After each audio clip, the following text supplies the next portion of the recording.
लेकिन बाबा हमें बता देते भगवान के दर्शन सपने में भी हो जाए तो भगवान की झांकी को छुपा के रखते हैं, किसी को बताते नहीं है, लेकिन बाबा सब बताते हैं। आज मैंने बंसी वाले श्याम के, कल धनुषधारी राम के दर्शन की, वो सब बताते। तो नारद जी ने कहा तो बड़ा ही प्रेम करते हैं आपसे, तो बाबा सबसे बात बताते हैं। तो बाबा ने ये भी बताया होगा कि बाबा अपने गले में मुंडों की माला क्यों पहनते हैं, अर्थात अपने शरीर पर अंग विभूति क्यों लगाते हैं, ये सब बताया। देवी जी ने दिमाग लगाया, देवी जी ने कहा कि नारद जी सब बताया, पर यही नहीं बताया कि बाबा अपने गले में मुंडों की माला क्यों धारण करते हैं, क्यों पहनते हैं। अब नारद जी ने कहा कि कोई बात नहीं, ये नहीं बताया तो क्या बताया। 24 घंटे जिस माला को पहने रखते हैं, विभूति रमाते, जब यही नहीं बताया तो माता जी लगता है कुछ नहीं बताया। और देवी जी के लिए तो बस इतना ही काफी। कथा ने जैसे दूसरे दिन में प्रवेश किया तो वो अंडा जाने जो जीव था वो बैठ करके आराम से कथा सुन रही भोले भोले। और जैसे कथा ने 30वें दिन में भक्तों प्रवेश किया तो देवी जी को नींद आई। अच्छा, कथा में नींद बड़ी आ गई। इसका भी कारण है श्री रामायण से मिलता है इसका उदाहरण।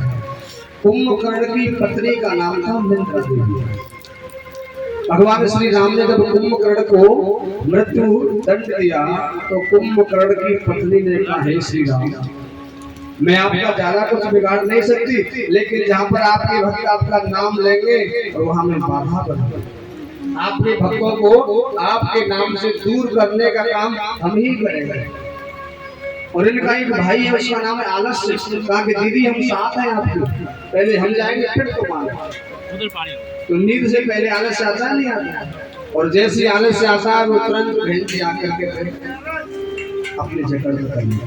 प्रेम से बोले राधे।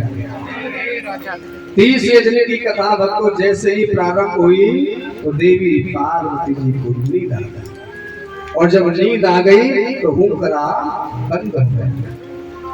उस सुख यानी उस तोते ने सोचा, उस जीव ने सोचा, हुंकरा देवी जी ने देना बंद कर दिया है, कहीं बाबा कथा सुनाना बंद ना कर दे। और ये मेरा बड़ा सौभाग्य है, जन्म लेते ही मुझे भगवत की कथा मिली। इससे अच्छा सौभाग्य पता नहीं जीवन में फिर कभी मिले अथवा ना मिले।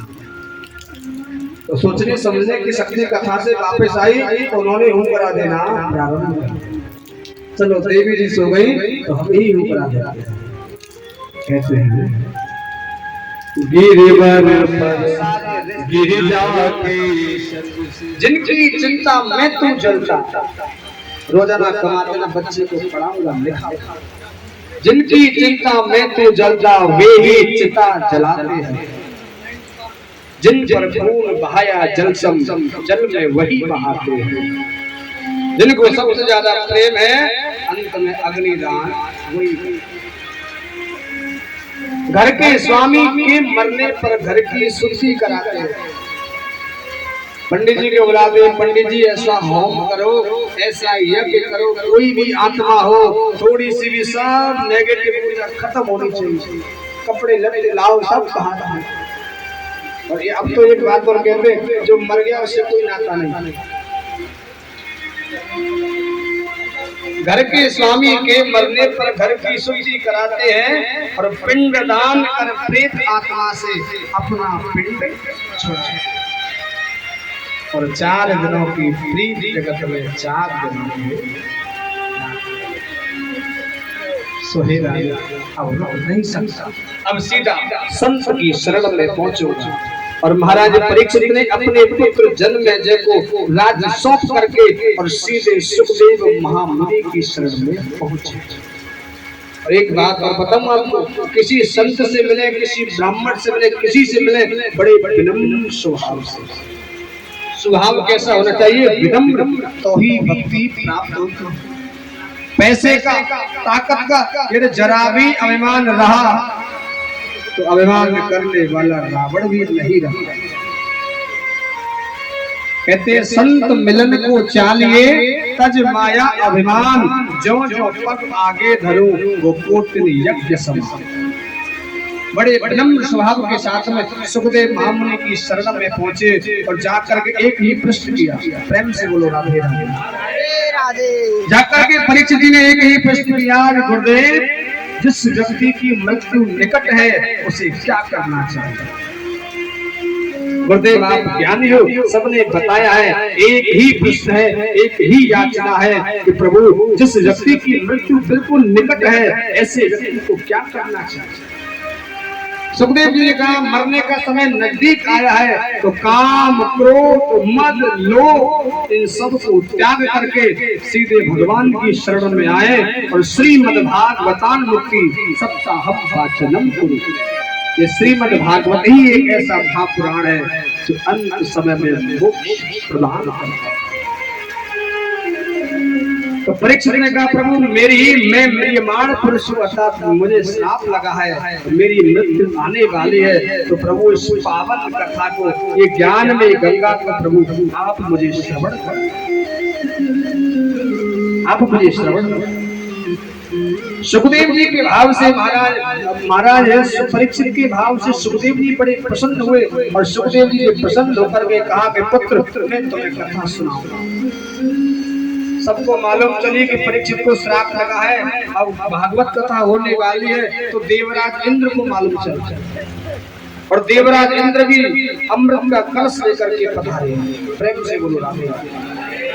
अमृत का कलश और अभिमान स्वरूप मैं देवता हूँ और कहा कि महाराज इस परीक्षित को श्राप लगा है, इसकी शासन में मृत्यु होने वाली है, ये अमृत पिलाओ परीक्षित को, इसको अमर करो और ये भागवत रूपी अमृत का पान मुझे पिलाओ। तो सुखदेव जी ने परीक्षित को भक्त नहीं समझा, अभिमान के वशीभूत होकर के आया, अभिमान के वशीभूत होकर के इंद्र आया, इंद्र ने मना कर दिया, हे देवराज को कांच को मड़ल रहा, ये अमृत का जो कलश है ये कांच का टुकड़ा है और कांच के टुकड़े को दिखा करके मेरी मणि से तुलना कर, मेरी भागवत तो महामणि है, मैं तुझे नहीं समझ। तब तो देवराज इंद्र ने जब सुनाना तो बहुत चाहते हैं पर डर लग रहा है, बारिश होता है। प्रेम से बोलो राधे राधे राधे। चलो थोड़ी देर एक बार जोर से बोलो राधे राधे राधे। तो भगवान देवराज इंद्र ने जाकर के पिता में ब्रह्मा से शिकायत की, हे ब्रह्मा जी इस श्रीमद् भागवत कथा में ऐसा क्या है जो कि मुझे सुखदेव जी ने नहीं सुनाई।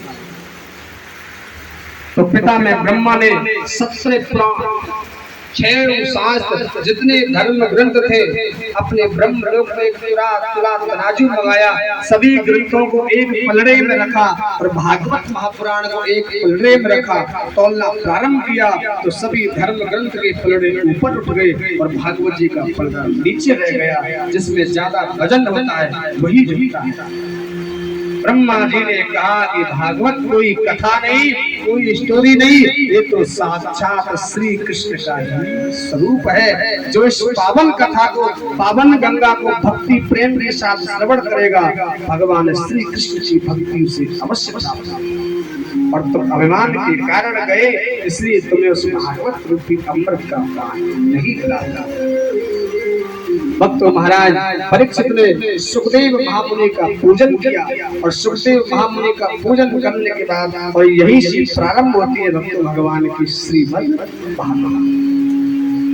प्रेम से बोलो राधे राधे। बोलो भागवत भगवान की जय।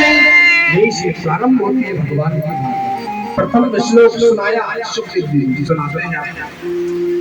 जन्माद्यस्य यतोऽन्वयादितरतश्चार्थे स्वभिज्ञस्वरा तेने ब्रह्महृदाय आदिकवये मुह्यन्ति सूरयः तेजो वारिमृदां यथा विनिमयो यत्र सर्गो मृषा धाम्ना स्वेन सदा परस्तकुहकं सत्यं परं धीमहि। ये भागवत जी का पहला श्लोक है, यही से प्रारंभ होती है और सुखदेव जी ने पूरी महिमा सुनाई कि ब्रह्मा जी के पुत्र हुए महाराज वशिष्ठ जी, वशिष्ठ के पुत्र हुए शक्ति ऋषि जी, शक्ति ऋषि जी के पुत्र हुए महाराज पाराशर जी के पुत्र हुए वेद व्यास जी, और वेद व्यास जी के पुत्र हुए सुखदेव जी। तो परीक्षित, एक दिन मेरे पिता के मन में शांति नहीं थी और वेद व्यास जी ने 17 पुराणों की रचना की। जब पुराणों में शांति नहीं, सारी संपत्ति बेकार है। कहते हैं गौधन गजधन बाजधन और रतन धन खान, जब आवे संतोष धन सब धन धूल समान। संतोष के बराबर शुभ कहीं नहीं। तो शांति नहीं मिली तो नारद जी पहुंचे। नारद जी ने कहा कि प्रभु कैसे विचरण कर रहे हैं। वेद व्यास जी ने कहा कि नारद, मन में शांति नहीं है तो क्या करें। नारद जी ने कहा आपने तो 17 पुराणों को बनाया, शास्त्रों को बनाया, जब आप ही के मन में शांति नहीं मिलेगी महाराज तो ये जीव प्राणी हम जैसे लोग क्या करेंगे। उन्होंने कहा कि तुमने पुराणों को तो बनाया, लेकिन नारद जी ने कहा तुमने कोई ऐसा पुराण नहीं बनाया जिसमें भगवान के 24 अवतारों का वर्णन हो, भगवान की समस्त बाल लीलाओं का वर्णन हो। कैसे भगवान मैया से खिलौना मांगते हैं, कैसे भगवान माटी खाते हैं, कैसे भगवान माखन चुराते हैं, कैसे भगवान के 24 अवतार। एक 18वां पुराण बनाओ, और जैसे ही तुम उस पुराण को बनाओगे तो तुम्हारे मन में शांति हो जाएगी। तो वेद व्यास जी ने तो मना कर दिया, नहीं बना सकता, अब मैं बुढ़ा हो गया हूँ, आ बनाता हूँ तो ता बन जाता है, का बनाता हूँ तो पा बन जाता है, क्या करूँ, नहीं बना सकता।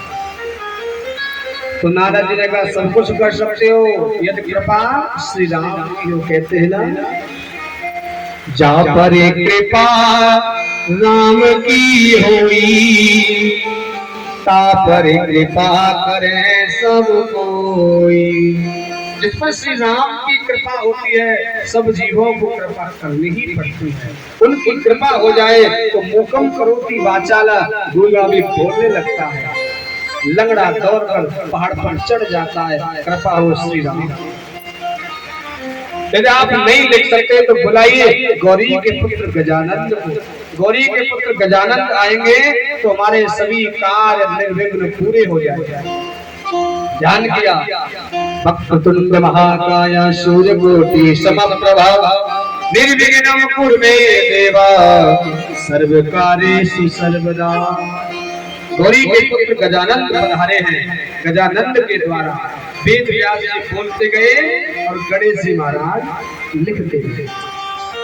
बोलते लिखते 18,000 श्लोकों का स्थापित। भागवत जी के कितने श्लोक हैं? 18,000। इस श्रीमद् भागवत के अंदर 18,000 श्लोक, 335 अध्याय और 12 स्कंदों को मिलाकर के बनी भागवत। और जैसे भागवत की रचना हुई और लेकर के सीधे भगवान लक्ष्मी नारायण के पास पहुंचे, तो कोई बड़ी पुस्तक बनाते हैं तो साइन जरूरी है ना, किसी बड़े आदमी कभी ना बिकेगी। भगवान के पास में पहुंचे, भगवान किसी कार्य में बचे, लक्ष्मी जी से कहा कि तुम ही देख लो, तुम ही साइन करो। लक्ष्मी जी ने कहा ये क्या बनाया है? भागवत। हमारा नाम इसमें कहीं है या नहीं? कि देवी जी आपका नहीं है तो जाओ, साइन नहीं करते। हमारा नाम ही नहीं तो हम साइन क्यों करें? तो सुखदेव जी ने देवी लक्ष्मी को श्री शब्द से संबोधित किया। आगे क्या लगाया? श्री, और फिर पीछे भी लगा दिया श्रीमद् भागवत। अच्छा, इसका मतलब श्री यानी कि लक्ष्मी। दो प्रकार की लक्ष्मी होती है, एक तो विनाश करती है दिमाग में, एक बढ़ाती है। यानी कि अंधकार रूपी लक्ष्मी का मद दमन करने वाली, अंधकार रूपी लक्ष्मी का दमन करने वाली भागवत। 4 शब्द, भाग का मतलब भक्ति। जब जीव के अंदर भक्ति होगी तो गा से आएगा ज्ञान, तब फिर ज्ञान हो जाएगा। और जब जीव के अंदर ज्ञान हो जाएगा तो वहां से आया वैराग्य, और जब जीव के अंदर वैराग्य हो जाएगा तो फिर वहां से आया त्याग। भक्ति, ज्ञान, वैराग्य, त्याग को मिलाकर के बनी है भागवत। प्रेम से बोलो राधे।